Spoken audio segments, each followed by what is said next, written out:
Great. Everyone have a great meeting. Hi everyone, thank you for coming to this ACRL Leadership Discussion Group webinar featuring 3 distinguished speakers and library leaders in their respective. We're going to have an introduction of who they are, and also we'll do a conversation with them and for Q&A. So if you have any questions, feel free to type in the chat box and we'll put in the question for the end. So I'm Ray Pun. I am the convener for the ACRL Leadership Group. I apologize if you are unable to hear me with the low volumes that may be coming in and out. But I wanted to say, if you are not part of this group, but you are part of ACRL, feel free to join. It's a free group that I am convening. There's a lot of webinars and meetings and so forth that we do, and it's free if you're an ACRL member. If you're not an ACRL member, please consider joining, and you can also add this group into your list of memberships. So I just wanted to remind everyone there's a talk in May out of this group I'm also organizing. It will be on free speech campuses today. We got 3 distinguished speakers as well, and they will be sharing a lot of good information about what it means to have free speech today. And if you're going to ALA Annual, be sure to stop by to this program. We're going to be talking about linked data leadership, and we'll be featuring also 3 expert librarians talking about how they build linked data and what is linked data in academic libraries today. So without further ado, we're going to get started, and we're going to do introductions. We'll have Kate Cordes. She will introduce herself. Hi, everyone. My name is Kate Cordes. I'm the Assistant Director of Maps, Local History, and Genealogy at the Main Research Library of the New York Public Library, aka the Stephen A. Schwarzman Building, which serves researchers in both the local community as well as national and international researchers. And we're also part of the larger NYPL system, the Public Library System, which is 4 research centers and nearly 90 branch libraries, with whom we also frequently collaborate. So in my position, I'm one of 4 associate assistant directors at this research library, and in my position, I oversee the public services, collection development and maintenance projects, programming and outreach, and the curatorial work of my divisions. Thank you, Kate. I'm really glad to have Kate on board. I've known Kate, I think, over 10 years when I worked at New York Public, and we were talking about this last year, and now this program is actually happening. Oscar?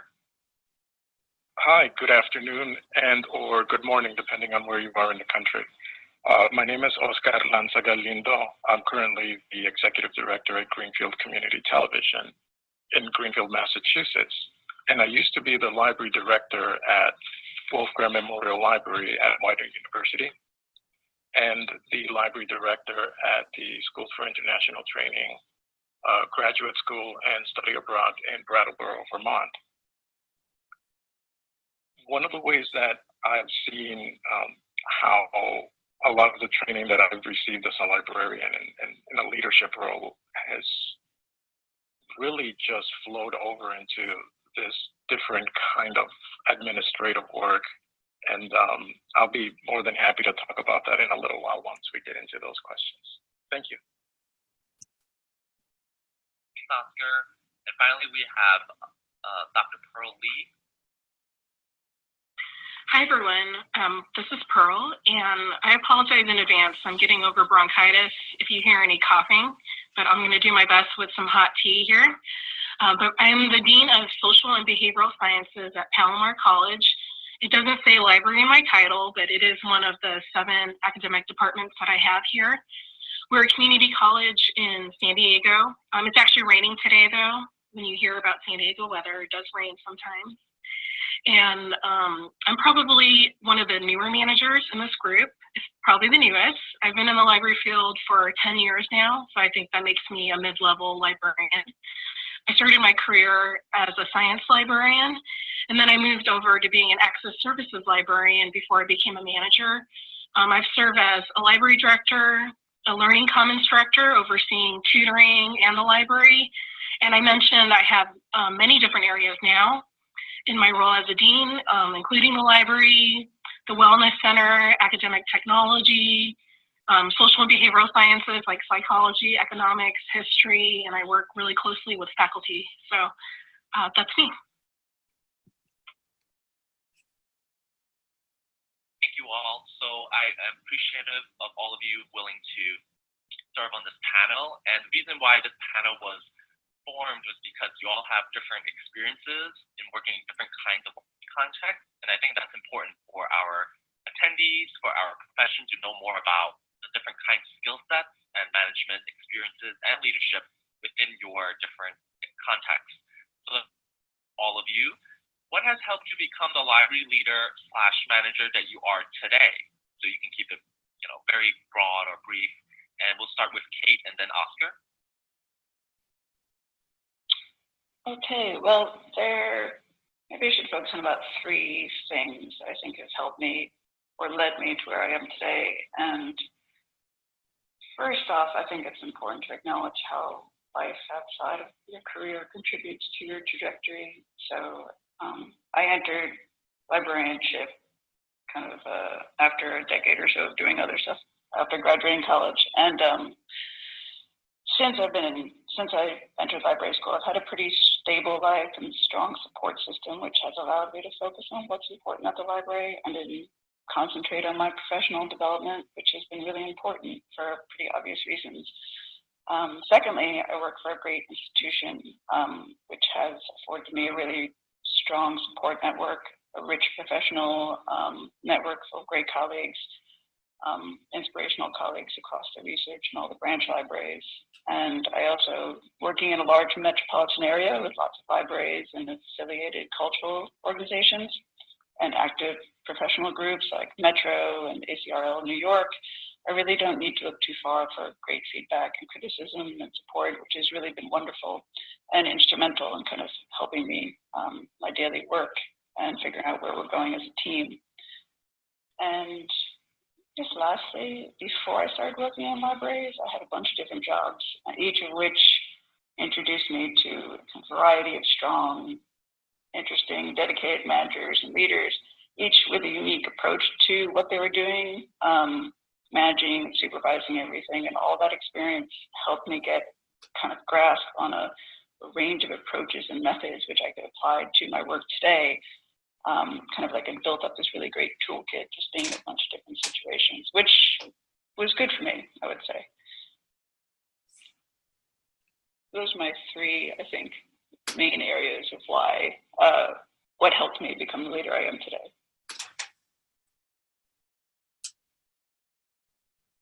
Hi, this is Oscar.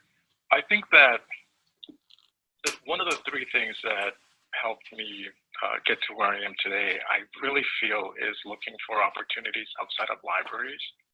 Because as much as I love the work that I've done in libraries, I've also seen and experienced that we need to find fresh approaches and perspectives, particularly in today's economic and budget environment. And a good way of avoiding groupthink, I always feel, is to actually go out and not just network, but build true collaborative relationships outside of libraries. So it can be anything like going to a local young professionals group, or even attending conferences that are not necessarily just library oriented, particularly something around leadership and development or mediation. And I think even within those pieces, also taking a look at courses and webinars or even community courses on budget management or conflict transformation, things that are going to assist in developing the rest of your soft skills as well as your hard skills in a more profound way, so that you're looking at professional development, but also personal growth and development and work-related development. I think the other thing that has helped me in becoming who I am today, and I say this with a little bit of tongue in cheek, and it's not listening to everything and everyone. A lot of people are going to give you some good advice, and sometimes the advice just doesn't match and fit with what it is that you're trying to accomplish.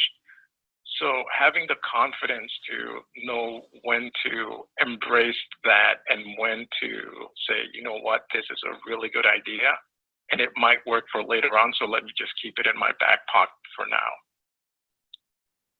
And finally, I would say taking calculated risks is something that has helped me, because I'm definitely a little bit of an adventurer in some ways, but I'd like to know what it is that I'm going to be jumping into.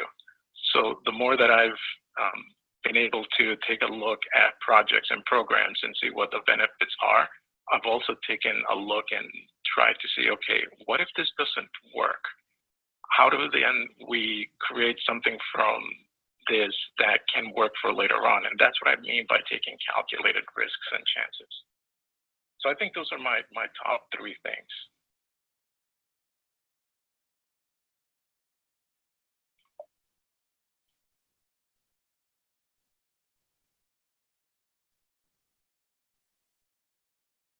Pearl, do you want to say something to that? Oh, there we go. This is Pearl. I wanted to start where Kate did too, with the personal. Why I've become a library leader and manager. I think a lot in my desire to do so, because many people say that they would never want my job. I get that a lot, but no, I think for me, it's something that just really tied in with my upbringing and my personality. I'm the oldest of 5 kids, and I have 4 younger brothers, so you can imagine what that does to someone. And I had 2 working parents who were immigrants from Vietnam, and we were low income, and we struggled a lot. So we had to be very creative, and I spent a lot of time working with others and helping to organize our lives. And I've been really fortunate to have a partner that's been very supportive too in a lot of the things I've wanted to do, with going back to school. I went back for a doctorate degree too, while I was working full time, which is really hard for everyone involved, especially for my spouse. So I've been really fortunate to have the opportunities and the time to really focus on my leadership development. And the second thing I wanted to talk about was, pursuing more growth and being curious and learning through professional orgs. So I was really fortunate to participate in the ALA Emerging Leaders program. I also did the ALA Leading to the Future program. And I think that those things, in addition to helping me gain my own leadership skills and confidence, it signaled to others that it was something that I really wanted to do. And it helped me develop and think about my rationale for doing so, which is really to make change, because I want to see things improve at a larger level. And so when I pursued an EDD, doctorate in education and educational leadership, I was really fortunate to be able to apply what I was learning in my coursework to what I was doing. And I was really interested in library administration and organization and structures in community colleges. I actually did my dissertation research on that. And then one other professional org that's just been really invaluable to me in my growth as a library leader and manager has been in California through the Community College Council of Chief Librarians. So there's actually 114 community colleges in California. And there's a head librarian at each school, whether they're a dean, a director, sometimes a faculty department chair, or a solo librarian. And so there's one person appointed at each school, and we have representatives across the state. So I've served on that board for about 4 years now. And it's just been such a wonderful opportunity for me individually to glean from my colleagues all the issues that are going on, to be able to talk to folks about different approaches I might take, and then also have the opportunity to give back and help with organizing professional development and providing opportunities for others to learn too. And lastly, since I am a newer library manager and leader, and I also it wasn't really clear to me what the path to management would be, besides I just kept on doing all these things and wanting to learn and grow. I think for me to move into my first role, which was, being an access services librarian, apologies, I'd only been there for a year, but I started doing things like volunteering for leadership roles, such as being the lead for an ILS migration, being really dependable, gaining the trust and confidence from my colleagues. I think and then also expressing that I wanted to do leadership, go into a leadership role in the future really helped me to get that first position. When my boss retired, the dean, then I was actually appointed as the interim dean. So I think, and Oscar also touched on some of the soft skills you need. And I think that it serves me well, just really thinking about my users and being at a community college is going to be the students, and being very student-centered, being an advocate for my team, and then also making sure that I'm meeting the institutional goals, so my college goals too. And, and I think communication is just the most critical thing, making sure that you're communicating regularly, effectively and quickly, as quick as you can. So those are my 3 things. Thank you all. That was actually really interesting to hear the different contexts in terms of balance. Seems like a really interesting theme going on. Making sure that you have a good support system wherever you go.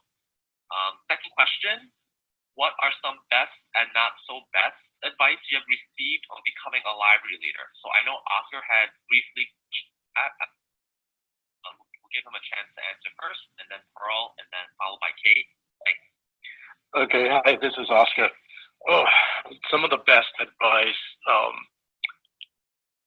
really came from my wife when I started. My first time as a librarian actually was as a library director. And just as I was about to apply, she said, just be yourself. And that's something that for me has continuously been at the back of my mind and at the forefront at the same time.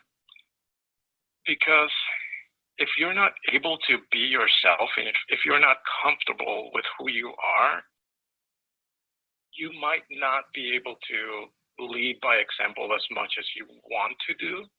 So it's very important that you feel comfortable in that. Because in addition, one of the things that you're sometimes going to have to do is have difficult conversations as well as really good positive conversations.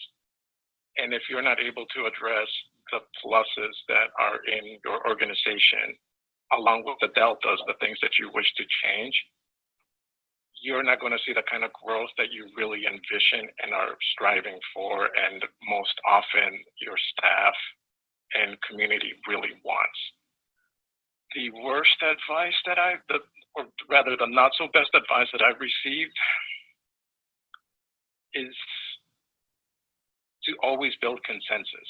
And the reason I say that is because as much as we want to be able to include everyone's ideas and perceptions and goals, you're going to be sitting in the swivel chair. So you have to figure out a way that the decisions that you make have the best interest for everybody involved. And sometimes that's not going to make you the popular person, but that's okay. And it's okay to build a decision where 5 out of 7 of your staff agree with it. But even for that, gotta build into it really good, solid communication and dialogue so that everybody understands why it is that you made the decision that you made and what you see as the pluses and the deltas for those decisions, and slowly continue to get and further develop and build that trust. I think those are the 2 things that I've kind of hung on to, that you don't always need to build consensus, but you still want to be very open with dialogue and communication and transparent on your decision-making process. And again, that just be yourself and be true to who you are, because that's who people are going to look up to. They don't want to see a facade, they want to see you as a leader. And yeah, those are the 2 things I would say. Thank you.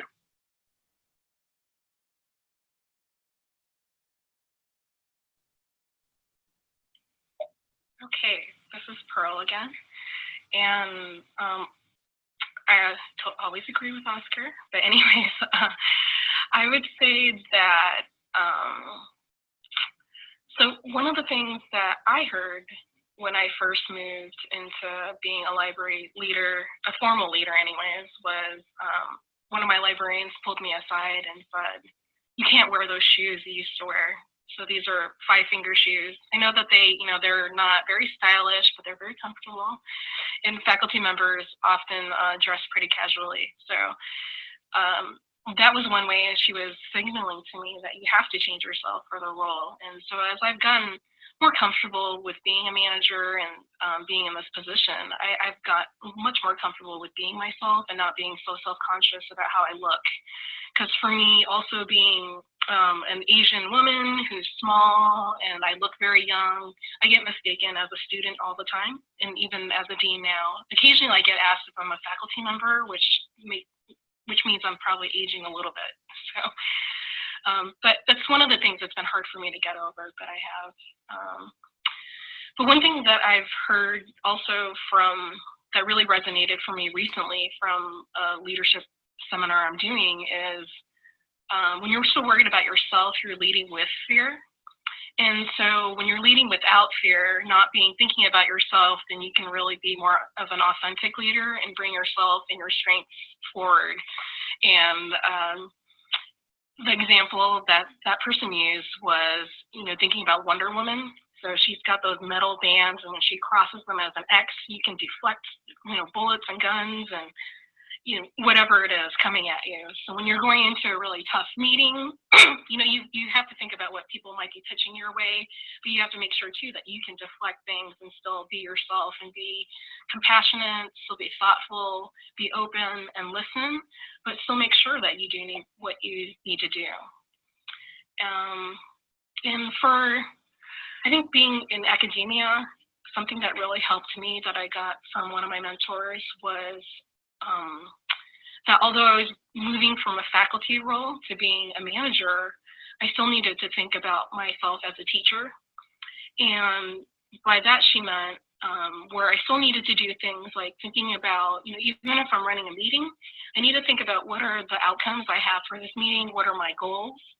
I need to be checking for understanding, so making sure that, my team members know what's going on, that they're able to ask questions, that I'm checking for their learning too, and that I'm making sure to reinforce things. You have to repeat them many times, sometimes multiple meetings too, and that we're building upon things, scaffolding as we talk about for teaching, where we're coming up with different concepts and helping people build their way up to that point. And lastly, I would put for some of my not so best advice is that, for someone, when you're in an early leadership role, if it's not a good match, even if you took a job, you shouldn't be afraid to leave it. I was in that position once, and I got all kinds of advice. I had some folks say, you're never going to be able to find another job again if you do this. So I didn't listen to that person. That was something that Oscar said, where you're taking all the advice you get with a grain of salt and doing what's best for yourself. And I think sometimes, when you know it's not a good thing for you, and there's going to be other places that are out there for you. Hopefully you're fortunate enough to be mobile enough to be able to move around or find something else, or at least change something about your role.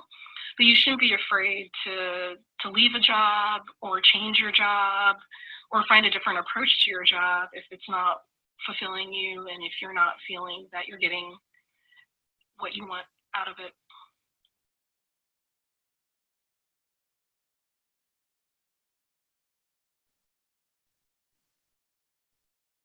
Oh, hi, this is Kate again. So I'll start off with some of the best advice or the best conversation I had that kind of proved foundational for me.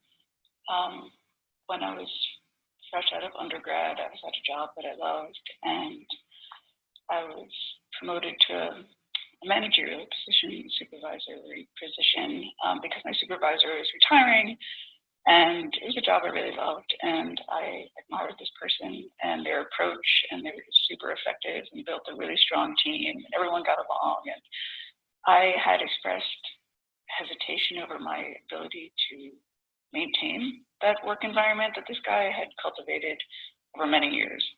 And we had this conversation that was really significant, which kind of tapped into my understanding at that age that strong leaders were one particular type, and to be a good leader, you need to be that type of person.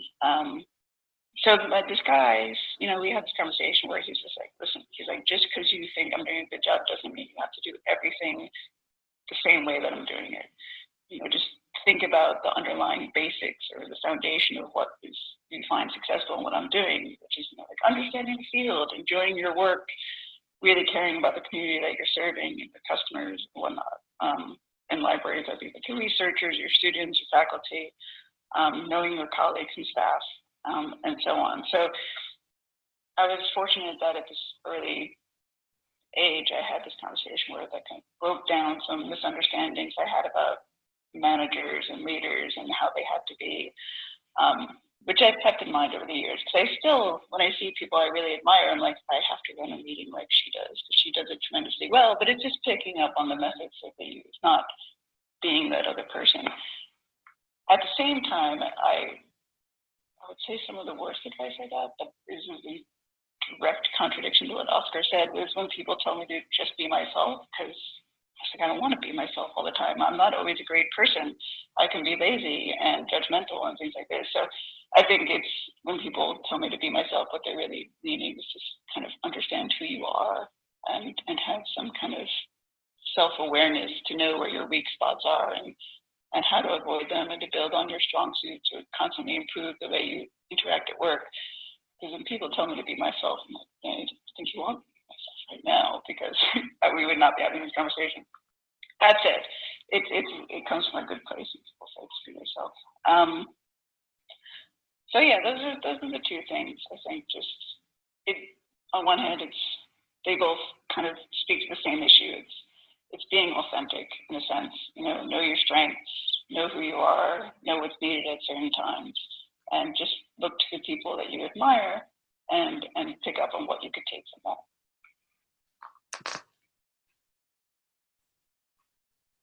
Thanks, everyone. So it sounds like a lot of it is being comfortable with change, being comfortable with your skills, your assets, and be willing to probably expand that further as you're becoming a manager or leader, stepping into new roles. So you would have to be aware of all of those situations, as I'm briefly describing it. And now we'll move on to question number 3. How do you encourage or foster a culture of change and or innovation, depending how you want to define it, in current or past institutions? Start with Pearl and then followed by Kate and then Oscar. Sure. So for fostering a culture of change and or innovation, it's not tough in the community college environments where I've worked. We're regularly asked to do this because there's just very few resources. And oftentimes too, we're talking about shifting our culture and our practices so that we're meeting the needs of our students. Just generally, for those of you who aren't aware, I mean, the success of community college students as measured by degrees attained or educational goals attained is not very good. So it's I think nationally it's less than 50% that students will complete their educational goal within 6 years, and we're typically called 2-year colleges, and we're not delivering on that. So we're in desperate need of change, and it doesn't help too when your budgets are getting slashed all the time and you don't have a big staff. So in my area, I would say we're constantly asked to do more with less. It's even shifted too. My title, as I mentioned, was Dean of Social and Behavioral Sciences. And this position definitely existed in the past, but it didn't include the library as well as other departments. So over time, during budget crises, we've lost different positions and they've collapsed into a position, where it's like a mega dean or a super dean, we call it, dean of everything. So we have a few of those at my college, and we do a lot. And so in our role, it's tough to really push for change or innovation specific in the library when you have so many different areas.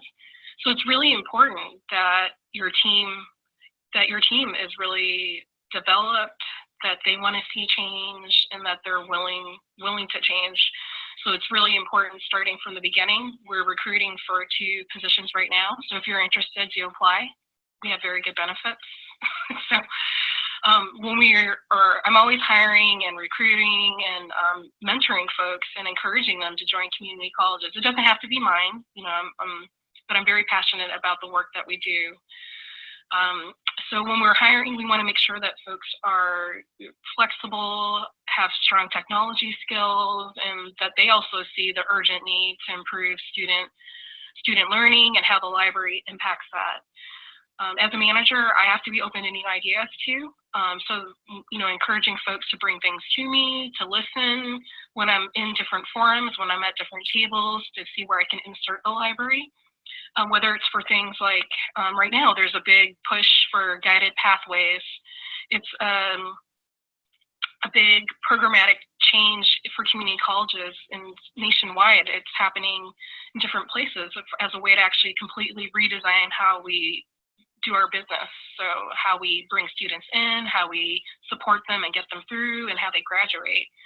And so we're always looking for ways to get the library in there. And I'm really fortunate I had a librarian who's very interested in that, who's on that committee and providing feedback and how the library can participate in that. I also make sure to keep my eye out for opportunities, whether internally, like I mentioned, like hearing about different grants or projects or opportunities, and then also just making sure professionally that I'm on just different listservs, that I'm talking to folks, so I'm hearing about different things, and then passing that information on to folks. And as a library leader, I think it's really important, if you want to see change and innovation, you can't just expect people to do that on top of what they already do with their limited amount of staffing and time, as I mentioned. So it's carving and creating space for it, time for it, ideally funds to do it, to support it, whether it's through stipends or getting grant funding or, being able to pay people through other means to participate, to do that too.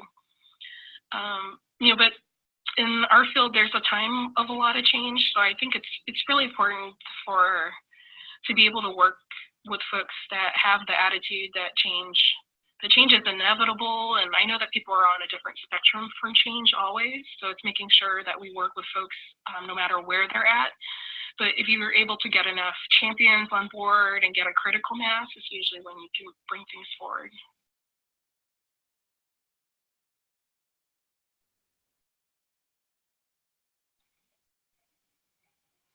So kind of building off what Pearl was saying about carving out the space and the funding for innovation. In my institution, across both the research libraries and the branch libraries, a lot of the work of creating this sort of culture of change or supporting innovation is done at this larger institutional level as part of our overall strategy that speaks to our mission. For example, the library has a yearly grant program across the libraries, which is in its 4th year now, called the Innovation Project, which offers funding and support for staff-generated projects that address unmet community library needs, promote our collections and services and such, and improve upon processes in novel and unique ways. And like I said, all of this is kind of aligned to the library's strategic objectives. And because we don't have students or faculty, we have this very broadly defined community. It's harder for us we have to make up our own metrics about what's important and what stories we need to tell to secure funding and so on. But the project has been really successful because it engages staff at all levels. So any staff member of the library can submit ideas and get funding and institutional support for their projects. There are, of course, some sustainability issues with projects. After the first year, what happens? But it is something that's part of our culture here. I personally encourage my staff to take advantage of the funding and the space that we make for those projects to roll out. And otherwise, locally with my own staff at a basic level, I try to have staff be flexible, ready for change, open to engaging with improvements on our services and modifications on existing structures and so on. Not necessarily innovation, which sometimes is like this overvalued concept, a little overburdened with expectations and so on. But I find that to foster this openness, it's really key to have a certain level of agreement, yes, consensus, but not complete consensus on among the team that you're working on, so that we have a shared meaning or common understanding of the objectives we're working towards. And once you have this agreement, like the mission of the library is important, and this is how we achieve that mission, that this acts as kind of a guiding lodestar for what you're doing. And that might just be the supporting the maintenance of your daily labor and work and what we do and the services we provide, but it also opens up an opportunity to see how we can improve upon those things. So, you build engagement with staff, and a lot of that is as everyone said, is constant communication and getting people to feel comfortable to bring their ideas to you, to get engaged, to open up opportunities for people to learn new things and how new technologies could possibly be incorporated in your work, all these sorts of things. Yeah, I would say it's all about just communicating, making sure that everyone's kind of on the same page. So when something is changed, for example, in my research library, we're just now launching a new researcher registration process, which is not new to the library, but is new for my team. And in order for people to really appreciate what we're doing, it's not a quick rollout. It's a slow thing that we've discussed many times about why it's important, that we're building relationships with our researchers, how it's going to improve our metrics, improve collection security, how it adheres to professional guidelines about collection use. So all of this takes time and constant communication and being open to feedback and questions from staff and the public, and really taking those things seriously. And I think that dialogue is really what makes change possible.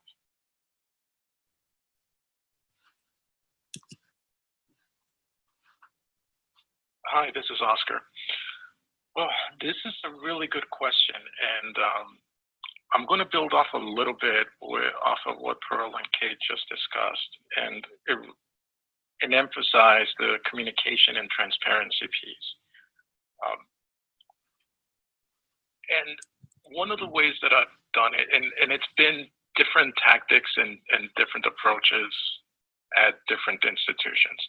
So for example, when I was at Widener, one of the things that I noticed was that our librarians had not been to any large professional development opportunities in about 10 years. So one of the things that I did there was find a way to carve out some money so that I could send 2 librarians and 1 support staff member. And that's the other thing. If you really want to foster a culture of change, you have to have all parties involved. So as professional librarians and as managers, supervisors, we have to get out of this mindset that the only people that we're there to serve are just, or to develop, are the librarians themselves. We have to take a look at support staff, and we have to take a look at student workers too, because student workers are a good chunk of our workforce as well within academic libraries. So when I arrived at GCTV, one of the things that I did an assessment of was where we are as an organization. And I wanted to hear from the staff what their perceptions were of who we are, what we are, why we are who we are. And it became apparent that they also hadn't done anything like that ever. So I went back to consultant mode for a little bit and created a staff retreat. And one of the things that we discussed during this retreat were the 4 chapters within the book by Lee, Bowman, and Terrence Steele, Reframing Organizations, Artistry, Choice, and Leadership. And we didn't dive into the entire book, but I took the 4 frames of development, of organizational development, to take a look and see if we could identify how we perceive ourselves versus how we are perceived by others. And out of that, we also came up with some brilliant ideas for program development, restructuring of the physical space, restructuring of the virtual space. So it was just a really great opportunity to get everybody involved. And that is a tactic and strategy that I've also used at Widener and at SIT actually, by combining the strengths and the vision and capabilities and skills of both support, professional staff, and student workers. So that's how I would say you can really make a culture of change and improve on that, and just in order to get people to embrace those changes, you want to have them at the table and you want to have them participating. You want them to be able to explain what their fears of going in a different direction are versus what they see as, oh my goodness, this is such a great opportunity and a great thing to do. And with all of that, again, keeping transparency and dialogue and open communication so that people see where things are at and why it is that you're trying to go in that direction. For larger institutions, I will also say that in order to create change, and you have to have support from the top and buy-in from the bottom. So your supervisors and your bosses have to be on board with you. So you really have to do a really good sales pitch about why it is that you're going in a particular direction, or why it is that you see, hey, this is a trend that's coming up. We want to get in front of it to better service all of our patrons, all of our customers and information consumers.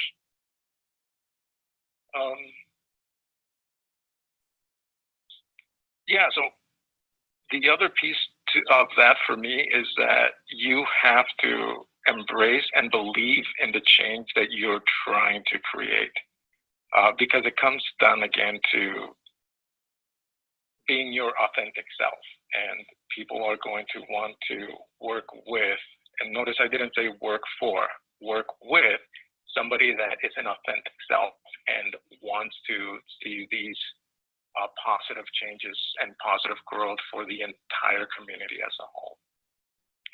Okay. Thanks. Thank you, Oscar, and everyone for your thoughts and comments. We're going to move on to the last question, so we'll have time for Q&A with the audience. So this one should be an interesting one. Predictions. Give us a prediction of a trend in libraries that you see for the coming years. Start with Kate and then Oscar, followed by Pearl.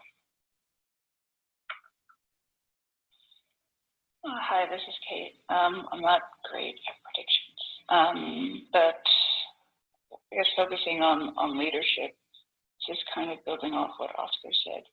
I feel that, and I've seen this in my own institution over the years, is that there's more of a movement towards fostering staff input, not exactly flattening organizational hierarchy, which wouldn't be a good idea in my institution, but a move towards more consensual or democratic model where, Oscar says, you bring more people to the table and you get more input from everybody involved.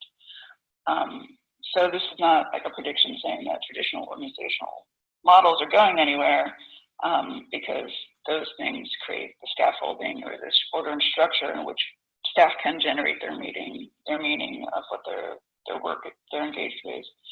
And which helps them engage in new programming, corrections, and so on. But I do feel that there's more of a push towards consensus building, particularly for large projects when things need to change. I've seen projects fail because certain people at different levels weren't consulted, like support staff who could see that something wasn't going to work. I myself have learned a lot from not our student workers, they're called the paid staff, and we have but most of our students, that because of the intimate way they work with the collections and delivering materials, they see things that I wouldn't see, and having their input has been really important for me in rolling out some changes and project models. So that's the change I kind of see happening. It's been ongoing for a while, but I can predict it's going to continue.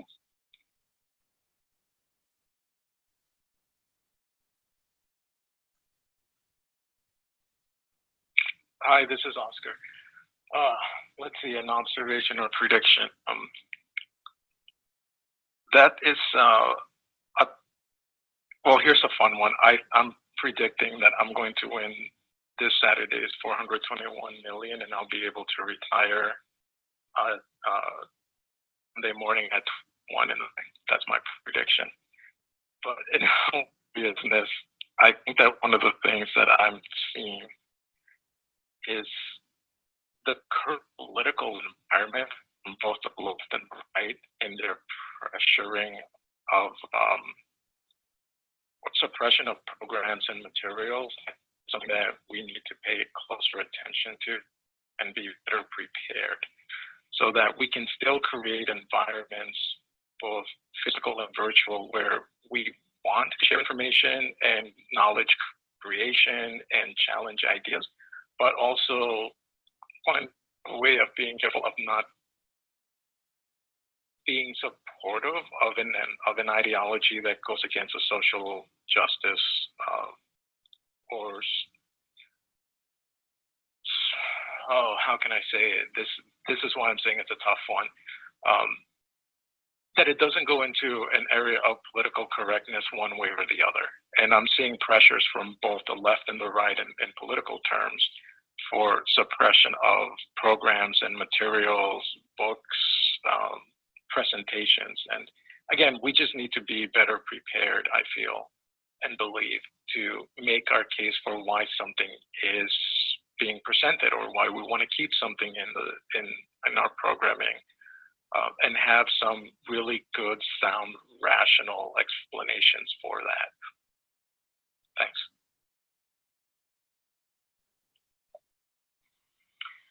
I've got more of an observation than a prediction too. This is Pearl. I've noticed that in academia that there's been a huge push for open access in the past, maybe 5 to 10 years. And something that I see as an opportunity is a shift in talking about not just open access and scholarly communications, but talking about open educational resources, or OER. So it's something that's really near and dear to many of academic librarians' hearts.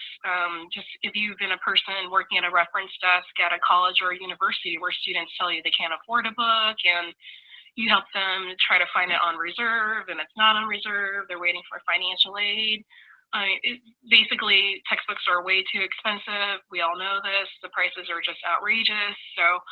But what I see is really a great opportunity is that the work with OER in libraries, I see just tying so well together that what we do as librarians, helping people find information, curate it, to play with it, to use it ethically, to be able to adapt it, remix it. I feel like that's a role that we really need to be stepping in at colleges and universities for textbook affordability. And something that I've been seeing pop up recently is actually seeing OER librarian positions, which I think is just fantastic, because librarians already are there's so few of us, and we support the entire college already. So that to see a dedicated person, dedicated in their specialty anyways, I should say, where I am, because we all are all jacks of all trade. To have a person who's really going to be the spokesperson and going out of the library to places like academic senate, different committees, to a board meeting, to communities, working with faculty. That's what we really need to do to galvanize and do something really great for students that directly links them to getting through their courses, getting better grades, and completing too. So I think that's something that I've just been so excited about, and I love to support where I am.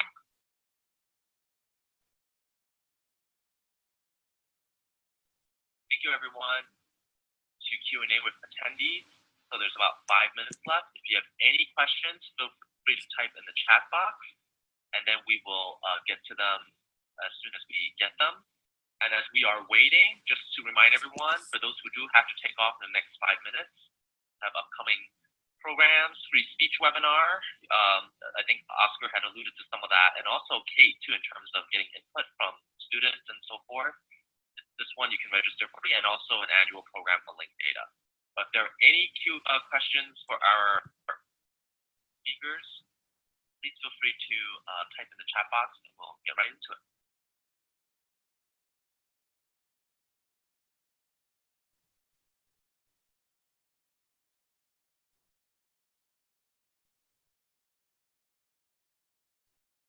Well, I guess as we are waiting, maybe I have a question for all of you. If you can briefly explain, possibly, let's see, what kind of exciting projects you're working on, just to give everyone some idea of what you do other than managing. So maybe that will give some context. Maybe if Kate, Oscar, or Pearl, one of you want to start first, that would be great. Exciting projects. So many of my projects are not terribly exciting, I would say. Still describing barcoding, collection maintenance projects and things like that, dealing with map cataloging backlog. But it's necessary work, not innovative, but it's pretty essential stuff. Yeah, backlogs.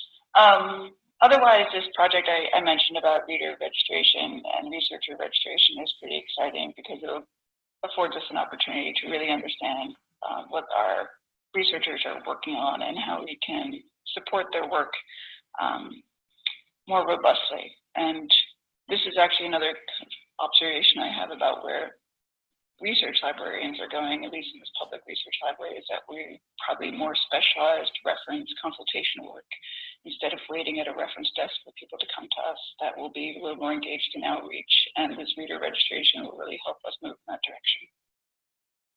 So that's exciting.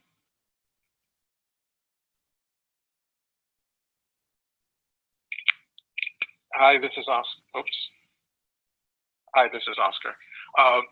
Actually, because I've been at GCTV for 6 months and we have a much smaller staff, I've gotten a really cool opportunity to dive into some television and radio production. So that's been a lot of fun because the last time I actually did anything remotely close to that was when I was an undergrad working at the radio station. So yeah, it's challenging. A lot of the equipment has changed, but it's been really cool. The other thing that I feel kind of relates a little bit to my training is that we have about 20 years worth of VHS tapes that need to be digitized because they're all town hall, school board committee meetings.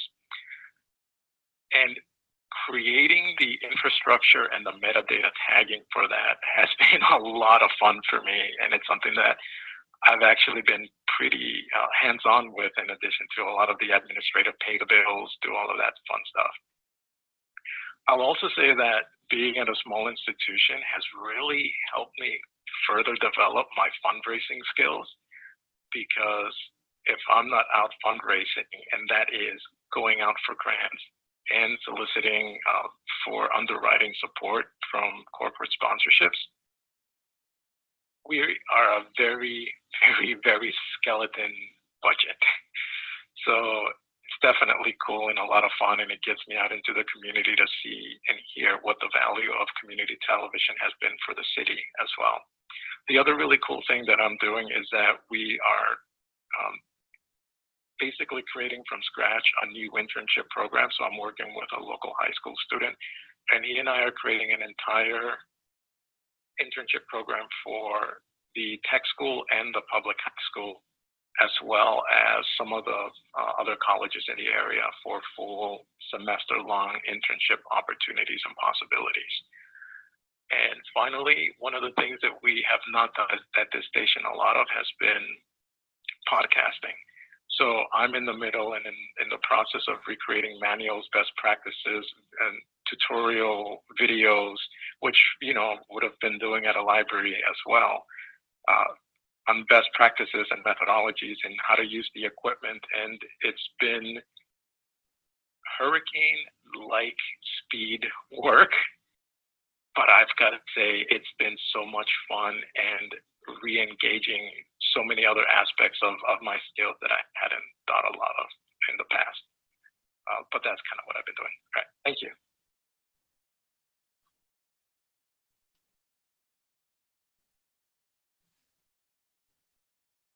Do you have anything you want to add before we go?